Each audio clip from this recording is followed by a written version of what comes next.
வாழ்க வளமுடன். எல்லாருக்கும் வணக்கங்க நண்பர்களே. இந்த பதிவு சிம்ம ராசியில் பிறந்த நண்பர்களுக்கு 100% பயனுள்ள ஒரு பதிவாக இருக்க போகுதுங்க. அதில் எந்த விதமான ஒரு மாற்று கருத்தும் கிடையாது.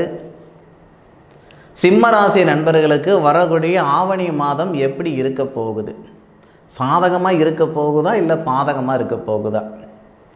மாத பலன்கள் அப்படின்னா, இந்த ராசியில் பிறந்தவங்களுக்கு கல்யாணம் ஆகிடும், குழந்தை பிறந்துடும், வேலை கிடைச்சிடும், வெளிநாடு போவாங்க, ஏதோ ஒன்று சொல்கிறது இல்லைங்க. சொல்கிற விஷயத்தில் ஆதாரம் இருக்கணும்.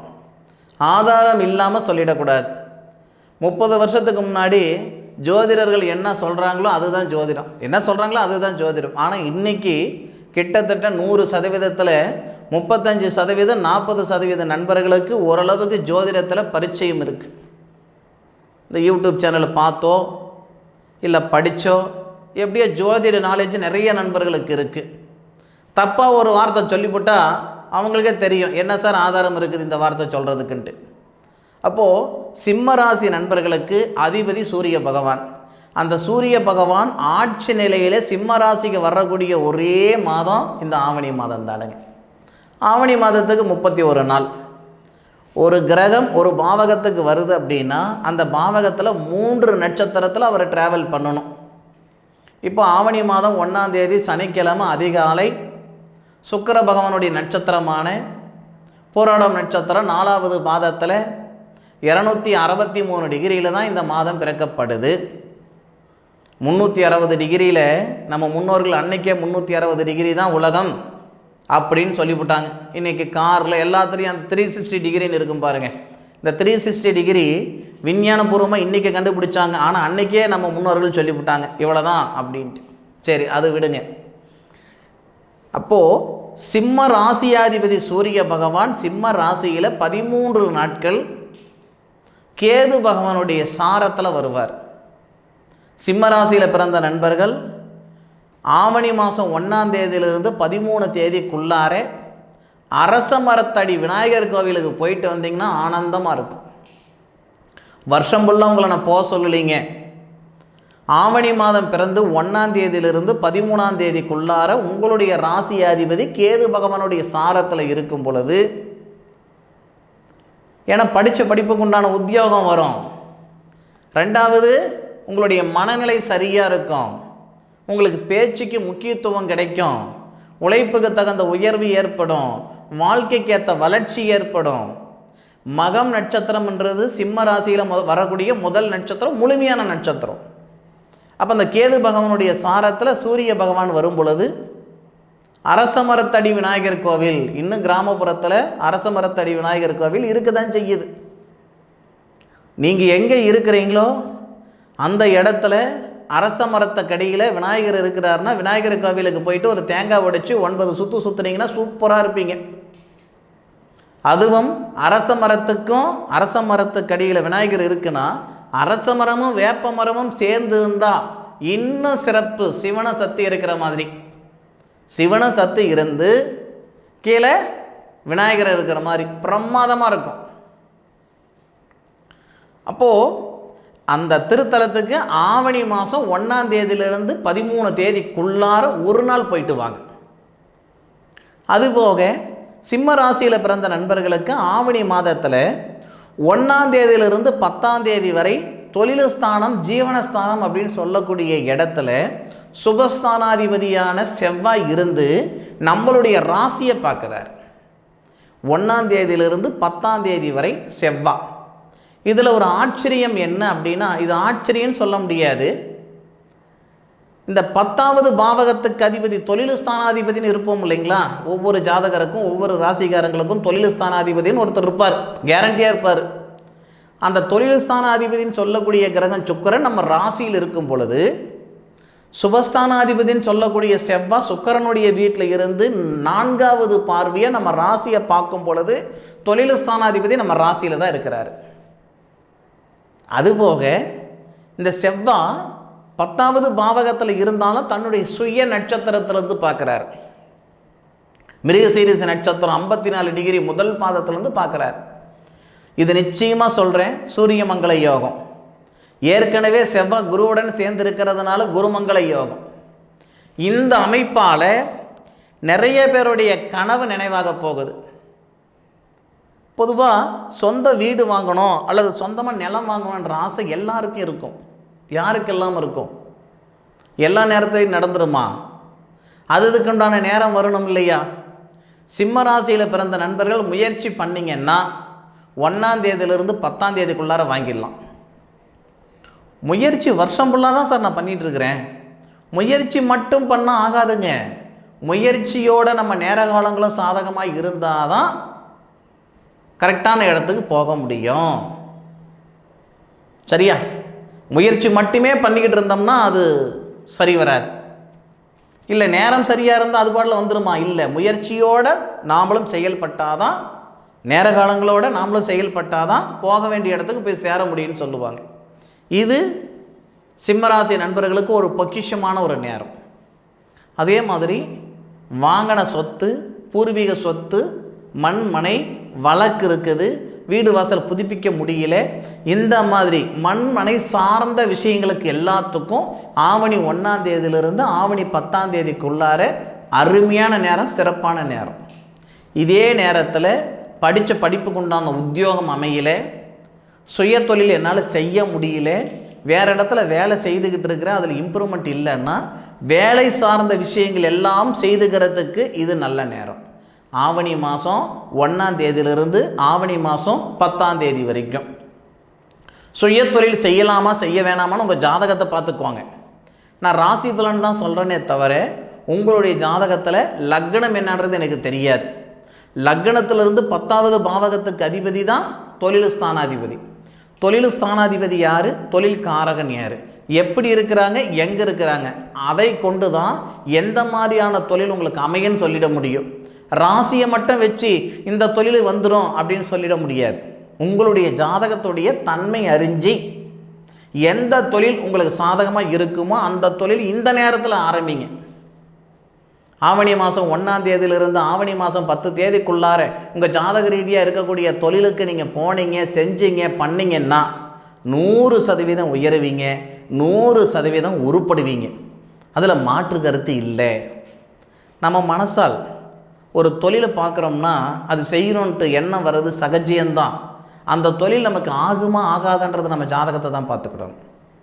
அதுபோக சூரிய பகவான் ஆவணி மாதம் 13 தேதியிலிருந்து 26 தேதி வரை சுக்கிர பகவான் பார்வதி அம்மன் பிறந்த நட்சத்திரத்தில் தான் சூரிய பகவான் வரார். சிம்மராசியில் பிறந்த நண்பர்களுக்கு திருமணத்தில் இருக்கிற தடைகள் நீங்கக்கூடிய நேரம் இது. குடும்பத்தில் நிம்மதி சந்தோஷம் பெருகக்கூடிய தருணம் இது. கணவன் மனைவிக்குள்ளே இருக்கிற கருத்து வேறுபாடு சரியாகக்கூடிய தருணம் இது. காதலர்களுக்கு இடையிலேயே இருக்கக்கூடிய கருத்து வேறுபாடு சரியாகிற நேரம் இது. அவ்வளோ எண்ணத்துக்கு பொருளாதாரத்தில் இருக்கிற பிரச்சனை சரியாகிறதுக்கு உண்டான நேரம் இது. அப்போது 13ஆம் தேதியிலிருந்து 26ஆம் தேதி வரை சூரிய பகவான் சுக்கிர பகவானுடைய சாரம் வாங்குறார். அந்த சுக்கிரன் அந்த நேரத்தில் எங்கே இருப்பார் அப்படின்னா உங்களுடைய ராசிக்கு 2வது பாவகம் குடும்பஸ்தானத்தில் இருக்கும். குடும்பஸ்தானத்தில் இருக்கக்கூடிய சுக்கிரனை நம்ம என்ன சொல்லுவோம்? அசுரகுருன்னு சொல்லுவோம். அசுரகுருன்னு சொல்லக்கூடிய சுக்கிரனுடைய வீட்டில் இருக்கக்கூடிய குரு பகவான் தேவகுரு 5வது பார்வையாக உங்கள் ராசிக்கு 2வது பாவகத்தில் இருக்கக்கூடிய அசுரகுருவை பார்ப்பார். இதனால் திருமணத்தில் இருக்கிற தடைகள் நீங்கும், கணவன் மனைவிக்குள்ளே இருக்கிற கருத்து வேறுபாடு சரியாகும், காதலர்களுக்கு இடையிலேயே இருக்கக்கூடிய பிரிவினைகள் சரியாகும். அப்போது மன அழுத்தம் குறையும். காசு பணம் சம்பாதிக்கலைனாலும் சத்த நேரம்தான் அந்த சங்கடம் இருக்கும். கணவன் மனைவிக்குள்ள சங்கடம் ஆகி போச்சுன்னு வச்சுக்கோங்களேன், அது காலத்துக்கும். ஒரு மனுஷனுக்கு வாழ்க்கை மட்டும் சரியான முறையில் அமைஞ்சிடுச்சுன்னு வச்சுக்கோங்களேன், ஆணாக இருந்தாலும் சரி பெண்ணாக இருந்தாலும் சரி, வாழ்க்கை மட்டும் கரெக்டாக அமைஞ்சிடுச்சுன்னா யார் எங்கே வைக்கணுமோ அங்கே வச்சுட்டு போயிடுவீங்க. வாழ்க்கை ஒன்று சரியாக அமையலைன்னா காலத்துக்கும் கஷ்டம். இது வரைக்கும் திருமணத்தில் சிக்கலாக இருந்தாலும் சரி, திருமணம் பண்ணாமல் கஷ்டப்பட்டுட்டு இருந்தாலும் சரி, இல்லை திருமணம் பண்ணிட்டு விவாகரத்தாயிட்டு மறுமணத்துக்கு முயற்சி பண்ணுற நண்பர்களாக இருந்தாலும் சரி, இல்லை திருமணமாகி பிரிஞ்சு போன நண்பர்களாக இருந்தாலும் சரி, இது நல்ல நேரம் உங்களுடைய வாழ்க்கையில் மீண்டும் சந்தோஷத்தை ஏற்படுத்திக்கிறதும் ஏற்படுத்திக்காததும் உங்களுடைய சொந்த சௌகரியம். யாரும் யாரையும் கையை பிடிச்சி கூட்டிகிட்டு போக மாட்டாங்க. இதுதான் ஏன் நீங்கள் போகிற பாதை, இந்த நேரத்தில் இந்த செயல் செய்யுங்க, நல்லா இருக்கும், இம்புட்டு தான். ஏதோ ஒரு வகையில் இந்த பிரபஞ்சம் உங்களுக்கு வழிகாட்டும். சும்மாவா சொன்னாங்க கடவுள் மனசு ரூபான்ட்டு? ஏதோ ஒரு வகையில் தான் இந்த பிரபஞ்சம் வழிகாட்டும். பயன்படுத்தி பாருங்களேன், முயற்சி பண்ணி பாருங்களேன். சரி, இதே சூரிய பகவான் 26ஆம் தேதியிலிருந்து 31ஆம் தேதி வரை சூரிய பகவான் தன்னுடைய சுய நட்சத்திரத்தில் வரார்.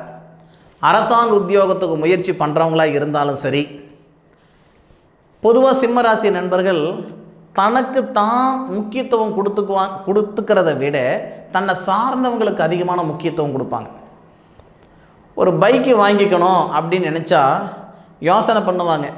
வண்டி வாங்கினா நாம் போகலாம், நம்ம கூட ஒருத்தர் தான் உட்கார வச்சுட்டு போக முடியும்.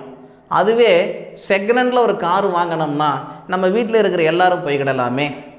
ஒத்தாள் போகிறதுக்கு என்னத்துக்கு 1 லட்ச ரூபாய் செலவு பண்ணணும், அந்த 1 லட்ச ரூபாய் கொண்டு போய் ஒரு காரு வாங்கிட்டு வந்துடலாமே நினைக்கக்கூடியவங்க தான் இந்த சிம்ம ராசியில் பிறந்தவங்க. சத்தியமாக சொல்கிறேன், மனசார சொல்கிறேன், கேட்டுக்கிடுங்க. இந்த பதிவு பார்க்குறவங்க நீங்கள் சிம்ம ராசியில் பிறந்திருந்தா உங்களுக்கு 50 வயசு ஆகுது, இல்லை 40 வயசு ஆகுது, ஏன் 30 வயசு ஆகுதுன்னா கூட ஒரு வருஷம் கூட உங்களுக்காக இது வரைக்கும் நீங்கள் வாழ்ந்திருக்க மாட்டீங்க. உங்களை சார்ந்தவங்களுக்காக தான் ஓடிக்கிட்டு இருப்பீங்க இந்த நிமிஷம் வரைக்கும். ஏன் இதுக்கு மேற்கொண்டும் கூட காய்க்கிற மரம் தான் கல்லடிப்படும் சொல்லுவாங்க. அது யாருக்கு பொருந்துமோ இல்லையோ, இந்த சிம்மராசியில் பிறந்த ஆணுக்கும் சரி பெண்ணுக்கும் சரி ரொம்பவே பொருந்தும். அதுவும் பெண்கள் சொல்லவே தேவையில்லை. சிம்மராசியில் பிறந்தவங்க தாய் வீட்லேயும் சுகமாக இருக்க மாட்டாங்க, அதாவது பிறந்த வீட்லேயும் சுகப்பட மாட்டாங்க, புகுந்த வீட்லேயும் சுகப்பட மாட்டாங்க. சுகப்பட மாட்டாங்கன்னா என்ன சார், தப்பான வார்த்தையா? சாமி சத்தியமாக அப்படி சொல்லலைங்க. தாய், அதாவது பிறந்த வீட்லேயும் எல்லாரையும் அரவணைச்சிக்கிட்டு எல்லாருக்கும் சப்போர்ட்டாக இருக்கிற மாதிரி சூழ்நிலையில் தான் அவங்க இருந்திருப்பாங்க. புகுந்த வீட்லேயும் அப்படி தான். அங்கேயும் அவங்களுக்கு ரெஸ்ட் இல்லை, ஓடிக்கிட்டு தான் இருப்பாங்க ஒரு மிஷின் மாதிரி. இங்கேயும் அவங்களுக்கு ரெஸ்ட் இல்லை, ஓடிக்கிட்டு தான் இருப்பாங்க மிஷின் மாதிரி. அதுபோக சிம்ம ராசியில் பிறந்தவங்க ஆணாக இருந்தாலும் சரி பெண்ணாக இருந்தாலும் சரி தலைச்சம்பிள்ளையாக மட்டும் நீங்கள் பிறந்திருந்தா இந்த நிமிஷம் வரைக்கும் இல்லை, நீங்கள் கடைசி வரைக்கும் ஓடிட்டு தான் இருப்பீங்க, மற்றவங்களுக்காக ஓடிட்டு தான் இருப்பீங்க. என்ன பண்ணாலும் நல்ல பேர் வராது, பார்த்துக்கிடுங்க. இந்த பிரபஞ்சம் கொடுக்கக்கூடிய ஒரு 26ஆம் தேதியிலிருந்து 31ஆம் தேதி 5 நாள் இந்த பிரபஞ்சம் கொடுக்கக்கூடிய உங்களுக்கான ஒரு 5 நாள். இது உங்களுடைய சந்தோஷத்துக்காகவோ அல்லது உங்களுடைய மனநிலைக்காகவோ கொடுக்கக்கூடிய 5 நாட்கள். ரொம்ப நாள் ஒரு கனவு இருக்கும் இல்லை, அது ஏதோ ஒரு கனவு, அந்த கனவு நிறைவேறத்துக்கான வாய்ப்புகள் கொடுக்கும். இல்லை நான் ஒரு பொண்ணை விரும்புகிறேனுங்க, இல்லை நான் ஒரு பையனை விரும்புகிறேனுங்க, ஆனால் இது வரைக்கும் சொல்லலாம்னு இருக்கேன், சொல்ல முடியல, சொன்னால் ஏற்றுக்கிடவாங்களா ஏற்றுக்கிட மாட்டாங்களோ, உங்களுக்குன்னு ஒரு மனசுக்குள்ளார ஒரு மனக்கோட்டை கட்டியிருப்பீங்க இல்லையா, அந்த செயல்படுத்துறதுக்குண்டான நேரம் இந்த நேரம். உங்கள் ராசிநாதன் உங்களுடைய ராசியில் தன்னுடைய சுய நட்சத்திரத்தில் ஏறும் பொழுது பிரமாதமாக இருக்கும். அதுபோக உங்களுடைய ராசிநாதன் உங்கள் ராசியில் சுய நட்சத்திரத்தில் ஏறும்போது இந்த சுபஸ்தானாதிபதினு சொல்லுவோம் இல்லைங்களா, ஒரு மனுஷனுக்கு சுபஸ்தானாதிபதி நல்லா இருக்கணும்னு சொல்லுவாங்க.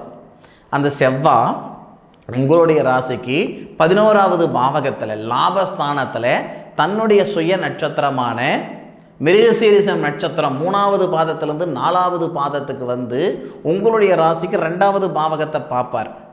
அதே போல் உங்களுடைய ராசிக்கு 10வது பாவகத்தில் இருக்கக்கூடிய குரு பகவான் 5வது பார்வையாக உங்கள் ராசிக்கு 2வது இடத்த பார்ப்பார். அப்போ செவ்வாவுடைய பார்வையும் குருவுடைய பார்வையும் படுறதுனால சிறப்பாக இருக்கும், பார்த்துக்கிடுங்க. ஏன்னா அந்த 2வது பாவகத்தில் தொழில் ஸ்தானாதிபதினு சொல்லக்கூடிய சுக்கிரன் அந்த நேரத்தில் இருப்பார். இது எல்லாமே நம்ம கம்பேர் பண்ணி பார்க்கும்போது சிம்மராசியில் பிறந்தவங்களுடைய வாழ்வாதாரமும் சரி வாழ்க்கையும் சரி மிக சிறந்த ஒரு தருணமாக, மிக சிறந்த ஒரு மாற்றங்களாக வரக்கூடிய தருணம் தான் இந்த ஆவணி மாதத்தில். சொல்கிறவங்க இந்த மாதிரி தான் சார் 1000 சொல்கிறாங்க சார், ஒன்றும் நடக்க மாட்டேங்குது. ஐயா, நடக்குது நடக்கலை இதெல்லாம் அப்பாற்பட்ட விஷயம். நான் சொல்லியிருக்கிற முயற்சி பண்ணி பாருங்கள். ஏன்னா ரொம்ப ஆழமாக சிந்தித்து ஜாதகத்தை, அதாவது இந்த கோச்சார கிரகநிலைகளை கணித்து இந்த பதிவு கொடுத்துருக்குறேனுங்க ஆதாரப்பூர்வமாக. இதில் ஒரு தப்பு சொல்லிட முடியாதுங்க. நீங்கள் எந்த ஜோதிடர்கிட்ட இந்த பதிவு நீங்கள் போட்டு காட்டினாலும் இந்த தம்பி சொல்கிறது 100% உண்மைங்க அப்படின்னு சொல்கிற அளவுக்கு தான் இருக்கும். நிச்சயம் நல்லதே நடக்கும். சிந்தித்து செயல்படுங்க. இந்த பதிவு உண்மையிலேயே சிம்மராசியில் பிறந்த நண்பர்களுக்கு பயனுள்ள ஒரு பதிவாக இருக்குன்னு நான் நம்புகிறேனுங்க. மீண்டும் அடுத்த ஒரு அற்புதமான தருணத்தில் உங்கள் அனைவரையும் சந்திக்கும் வரை உங்களிடமிருந்து விடைபெறுவது உங்கள் வீட்டு ஜோதிட நண்பனான மா காளிதாஸ் மணிகண்டன். திருச்சிற்றம்பலம். வாழ்க வையகம், வாழ்க வளமுடன்.